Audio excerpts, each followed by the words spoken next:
एक गुरु जी के दो शिष्य थे। गुरु जी के शिष्य हैं दो। एक शिष्य था वो वैश्या के घर जाकर के और वहां मुजरा देखा करता था। एक गलत गंदी स्त्री के पास जाता, उसका नाच गाना देखता। तो जो दूसरा चेला था वो बढ़िया रोज सत्संग करता, कथाएं सुनता, कीर्तन करता। एक चेला मंदिर जाता, पूजा करता, सत्संग करता। दूसरा चेला पराई स्त्री के यहाँ जाता, मुजरा देखता, नाच गाने देखता। एक दिन क्या हुआ कि जो वैश्या के घर जाता था उसे रास्ते में सोने से भरी थैली मिल गई, सोना मिल गया। और जो पूजा करके लौटा, सत्संग करके लौटा, तो उसके पांव में एक लोहे की कील घुस गई। जब लोहे की कील घुसी तो लंगड़ाता लंगड़ाता गुरुजी के पास आया। गुरुजी, मैं मंदिर जाता हूँ, कीर्तन करता हूँ, किसी का बुरा नहीं करता, तो मेरे पांव में कील घुस गई। और वो वैश्या के घर जाता है, गलत काम करता है और उसे सोने की थैली मिल गई। ये कैसा न्याय है तुम्हारे भगवान का? तब गुरुजी ने हंसकर कहा, बेटा, भगवान के न्याय को तू नहीं जानता। भगवान के न्याय को भगवान ही जान सकते हैं। कैसा न्याय है गुरुजी? गुरुजी बोले, बेटा, तुम केवल वर्तमान को जानते हो, प्रेजेंट को समझते हो, जबकि भगवान तुम्हारे बीते हुए कल को और आने वाले कल को भी समझते हैं। कैसे गुरुजी? तब गुरुजी ने कहा कि बेटा, उसे जो सोने की थैली मिली है ना, वो पिछले जन्म में बहुत पुण्यात्मा था। आज के दिन उसे कहीं का राजा बनना था। आज उसके भाग्य में राजा बनना लिखा था, पर उसने एक वैश्या की संगति करके, गलत काम करके अपने सारे पुण्यों को गवा दिया। और राजा तो बन ना सका, पर थोड़ा सा सोना मिल गया उसे। मिलना था खजाने बड़े बड़े, लेकिन पाप किया इस जन्म में तो उसके बहुत सारे पुण्य नष्ट हो गए और जरा से पुण्य रह गए। इतना सा सोना मिला है, जबकि आज उसे क्या बनना था? राजा।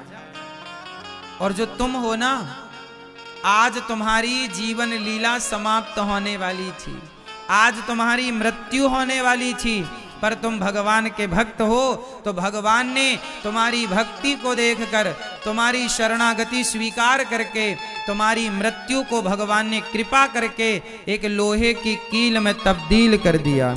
जरा सा तुम्हें चोट लगी, जरा सा तुम्हें ठोकर लगा और तुम्हारी मृत्यु बदल गई। यदि आपके जीवन में थोड़ा संकट आए तो समझ लिया करो कि संकट तो बहुत बड़ा आने वाला था, पर जो तुमने कुंभ स्नान कर लिया, जो तुमने पुण्य कर लिए, उस पुण्य से तुम्हारे संकट जरा सा होकर के गुजर गए, छू करके निकल गए, टच करके निकल गए। हाँ या ना?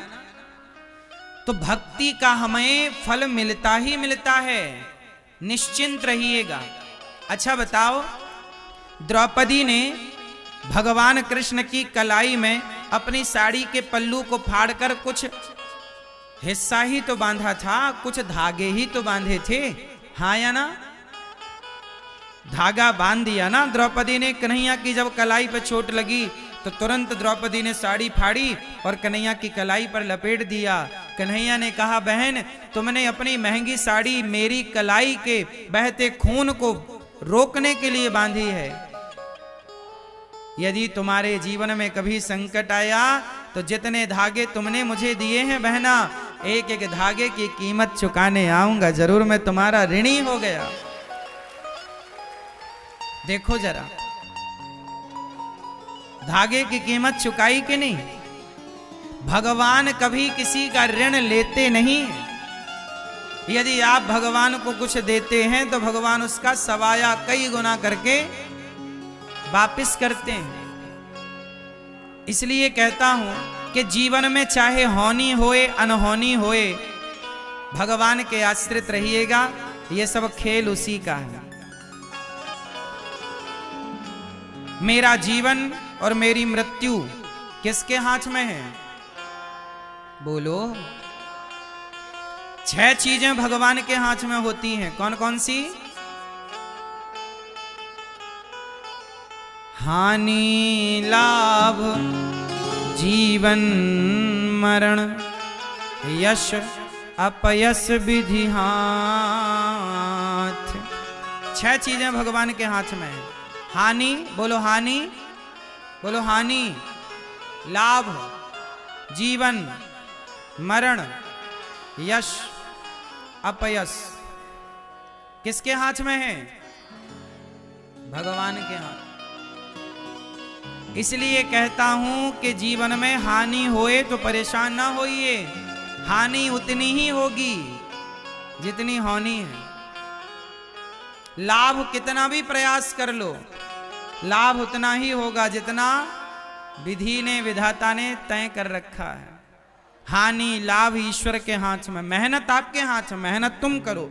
तू कर्म कर, फल मैं दूंगा। कर्मण्येवाधिकारस्ते मां फलेषु कदाचन। तू कर्म कर, तेरे हाथ में कर्म है। फायदा कितना, नुकसान कितना, ईश्वर। हानि लाभ, जीवन मरण, कितने साल का जीवन और कब मृत्यु होगी, ईश्वर के हाथ में। और यश, कितना आपका नाम होगा, कितना अपयश होगा। इसलिए अपने हाथ में कुछ है ही नहीं। अपने हाथ में बस एक काम है कि अच्छे काम करो, समाज की सेवा करो और दिन भर श्रीमन्नारायण जपो, दिन भर सीताराम जपो, दिन भर भगवान का नाम। ये अपने हाथ में। दिन भर नाम जपो, कीर्तन करो, समाज के लिए अच्छा सोचो, सबके लिए अच्छा करो, बस। बाकी जो हो रहा है ये सब ईश्वर का खेल है। वो भेजे तो आए, वो बुलाए तो जाएं, हमारा कुछ भी नहीं है। हर हाल में खुश रहना चाहिए। कोई ताने मारे कि तुम इतने बड़े भक्त थे फिर तुम्हारे घर में ऐसा क्यों हो गया, भाई जमाने का काम है कहना, कहने दो। हम भगवान के आश्रित हैं और भगवान के आश्रित होकर, अच्छा ये बताओ, छोटा बच्चा किसके आश्रित होता है? जोर से। छोटा बच्चा किसके आश्रित है? माँ के आश्रित। माँ चाहे तो बच्चे को राजा बाबू बनाए और माँ चाहे तो 2 थप्पड़ जमाए। अच्छा ये बताओ, माँ गुस्से में 2 थप्पड़ मारती है कि नहीं बच्चे को? बोलो हाँ, हाँ या ना? मारती है ना? तो जब थप्पड़ मारती है तो क्या बच्चा माँ का आश्रय छोड़ देता है? बोलो। जब माँ 2 थप्पड़ मारती है ना तो रोते हुए माँ को ही देखता है बच्चा, हाँ या ना? जब छोटा सा बच्चा थप्पड़ खाकर भी माँ का आश्रय नहीं छोड़ता तो तुम्हारे जीवन में छोटे मोटे संकट आ जाएं, कभी कोई विपत्ति आ जाए तो उस संकट विपत्ति में भगवान का आश्रय क्यों छोड़ देते हो?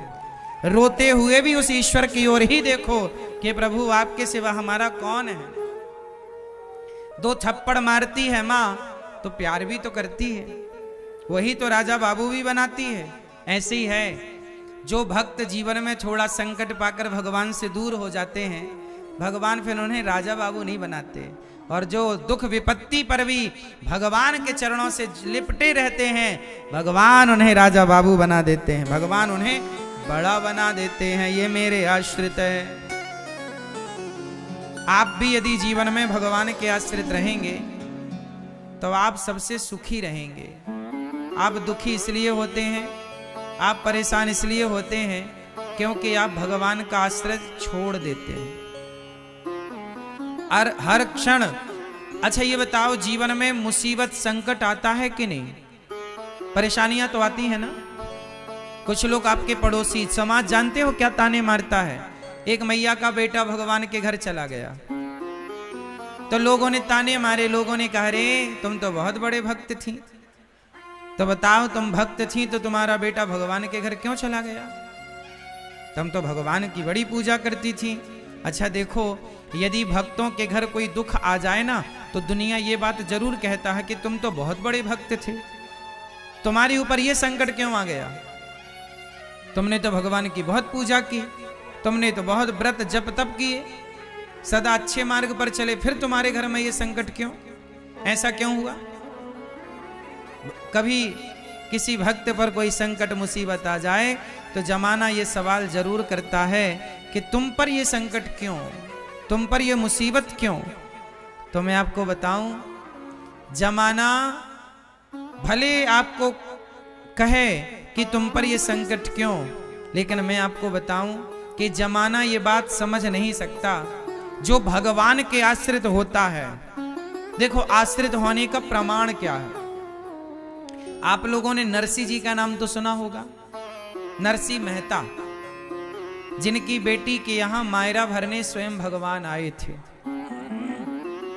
नानी बाई का मायरा बड़ा प्रसिद्ध है समाज में, भगवान मायरा भरने आए। जब नरसिंह जी का बेटा जवानी में भगवान के घर चला गया, मृत्यु हो गई पुत्र की, तो लोगों ने कहा नरसिंह आप रो नहीं रहे हो, आपका बेटा चला गया भगवान के घर। नरसिंह जी बोले ये बताओ कि मेरा बेटा आया कहां से था, कहां से आया था, आपका बेटा कहां से आया है। नरसिंह जी ने कहा आप लोग बताओ कि मेरा बेटा आया कहां से था। सब लोगों ने कहा भगवान के यहां से। गया कहां, भगवान के यहां। तो जहां से आया था वहां चला गया, तो मैं रो करके क्या कर लूंगा। देखो जो भगवान के आश्रित है वो इस तरह की बातें करता है, और जो भगवान के आश्रित नहीं है, लोग तो ये कहते हैं कि तुम्हारे घर में ऐसा क्यों हो गया। लोग समझते ही नहीं कि ये खेल कौन खिला रहा है, ये सृष्टि कौन चला रहा है। लोगों को लगता है कि वो स्वयं से सब कुछ कर रहे हैं। वो इस अज्ञान में उलझ गए हैं कि हम करता नहीं, भगवान के आश्रित होना है, और भगवान के आश्रित होकर जो भगवान करें, हमें दुख दें तो हमें दुख स्वीकार, सुख दें तो सुख स्वीकार। बेटा दिया भी ईश्वर ने था, और आज यदि ईश्वर ने ले लिया तो भगवान की इच्छा है। पति दिया किसने, ईश्वर ने। याद रखना मेरी माँ, ये संसार जो मिला है ना, वो बिछड़ने के लिए ही मिला है। इसलिए जीवन में जब खुशियां आए, जीवन में जब दुख आए,